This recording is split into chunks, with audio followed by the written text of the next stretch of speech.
राजस्थान का इतिहास शूरवीरों, भव्य किलों और महान राजवंशों की गाथाओं से भरा पड़ा है। ये तो हम सब जानते हैं।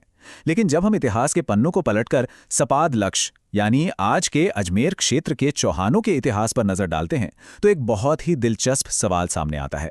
आखिर वो कौन सा समय था जब इस साम्राज्य ने अपनी शक्ति, संस्कृति और समृद्धि के एकदम चरम को छुआ? आज की इस ऐतिहासिक चर्चा में हम बिना किसी देरी के इसी सवाल की गहराई में उतरेंगे। हम एक ऐसे दौर को समझेंगे जिसने इतिहास में अपनी एक अलग ही अमिट छाप छोड़ी है। और हाँ, ये कहानी सिर्फ और सिर्फ युद्धों की नहीं है, बल्कि एक ऐसे कमाल के संतुलन की है जिसने पूरे युग को स्वर्णिम बना दिया। तो वो कौन सा शासक था जिसका समय वास्तव में चौहानों का स्वर्णयुग कहलाया?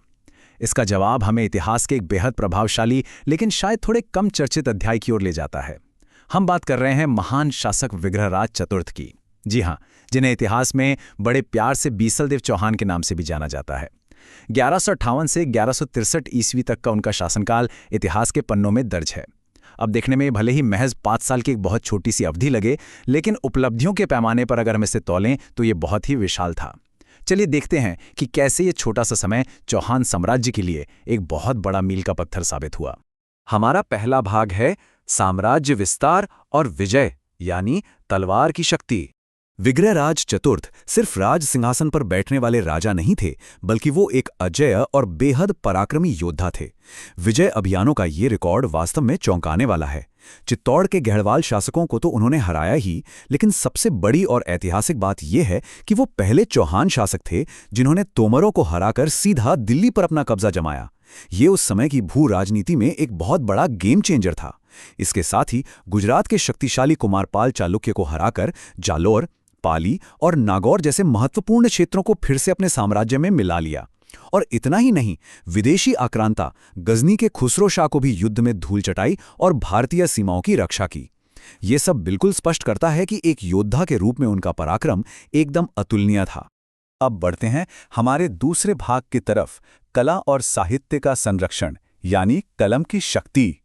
अब जरा सोचिए, इतिहास में अक्सर ये माना जाता है कि जो शासक युद्ध के मैदान में इतना आक्रामक और विजयी हो, उसका कला, शांति या साहित्य से क्या ही लगाव होगा, है ना? लेकिन विग्रहराज चतुर्थ का चरित्र इस धारणा को पूरी तरह से पलट देता है। उन्हें एक बहुत ही खास उपाधि मिली थी, कवि बांधव।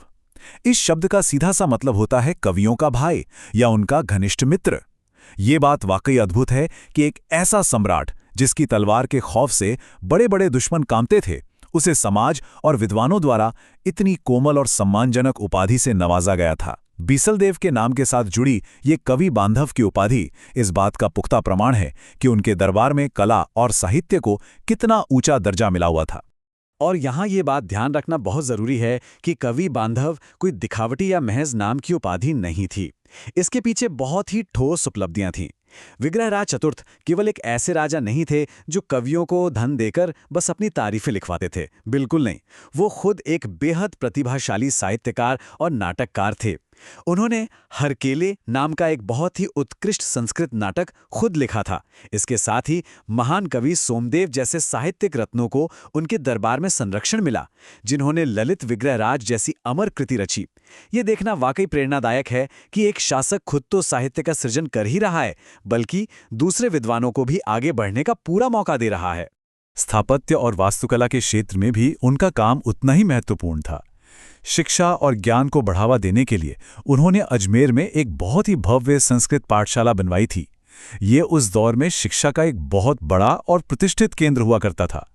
हालांकि इतिहास के पन्नों में इस जगह की कहानी आगे चलकर थोड़ी जटिल हो जाती है। ऐतिहासिक स्रोत बताते हैं कि बाद में कुतुबुद्दीन ऐबक ने इस संस्कृत पाठशाला के मूल ढांचे को तोड़वा दिया और इसके स्थान पर 2.5 दिन का झोपड़ा नामक मस्जिद का निर्माण करवाया। सदियों के इस बदलाव और उथल-पुथल के बावजूद इस स्थान की मूल नींव हमें विग्रह राज्य की शिक्षा के प्रति गहरी सोच और प्रतिबद्धता ही दिखाती है। खैर, बुनियादी ढांचे के विकास की उनकी कहानी सिर्फ पाठशालाओं पर ही खत्म नहीं होती। एक दूरदर्शी शासक के रूप में उन्होंने लोगों की भलाई और जल प्रबंधन के लिए भी बड़े कदम उठाए। उन्होंने अपने ही नाम पर बीसलपुर नाम का एक पूरा नया शहर बसाया और सबसे कमाल की बात, पानी के संकट को दूर करने और खेती को बढ़ावा देने के लिए एक विशाल बीसलपुर झील का निर्माण भी करवाया। ये दिखाता है कि उनका विजन सिर्फ युद्ध जीतने तक सीमित नहीं था, बल्कि अपनी प्रजा की सुख समृद्धि और उनकी बुनियादी जरूरतों को पूरा करना भी उनके शासन का एक मुख्य आधार था। हमारा तीसरा और अंतिम भाग है इतिहासकारों की दृष्टि में विरासत का मूल्यांकन। अब जब हम अतीत के किसी भी महान शासक को आंकते हैं, तो ये जानना बहुत जरूरी होता है कि बाद के विद्वानों और इतिहासकारों ने उन्हें किस तरह से देखा। जरा प्रसिद्ध विदेशी इतिहासकार किल्हौन के इस शक्तिशाली कोट को सुनिए। उनकी विद्वता महान कालिदास और भवभूति की टक्कर की है। ये कोई छोटी मोटी बात नहीं है। कालिदास और भवभूति को प्राचीन भारत के सबसे महान साहित्यकारों में गिना जाता है। एक विदेशी विद्वान द्वारा एक भारतीय सम्राट की तुलना सीधे तौर पर ऐसे सांस्कृतिक दिग्गजों से करना विग्रेरा चतुर्थ को इतिहास में सच में एक महान साहित्यिक दिग्गज के रूप में स्थापित कर देता है। और हाँ, ये सम्मान केवल विदेशी इतिहासकारों तक ही सीमित नहीं है। डॉक्टर दशरथ शर्मा, जिन्हें राजस्थान के इतिहास का एक बहुत बड़ा और प्रामाणिक विद्वान माना जाता है, उनका ऐतिहासिक निष्कर्ष भी इस पूरी चर्चा को एकदम सटीक तरीके से समेटता है। उनका स्पष्ट कहना है कि विग्रहराज न केवल एक महान विजेता थे, बल्कि वो साहित्य के एक समर्पित संरक्षक और खुद एक अत्यधिक कुशल कवि भी थे। ये इस बात का अचूक प्रमाण है कि विग्रहराज ने युद्ध के उग्र मैदान और ज्ञान की शांत दरबार दोनों ही जगहों पर एक समान कुशलता के साथ राज किया। तो इस पूरी चर्चा और विश्लेषण के अंत में हमारे सामने एक बहुत ही गहरा सवाल खड़ा होता है।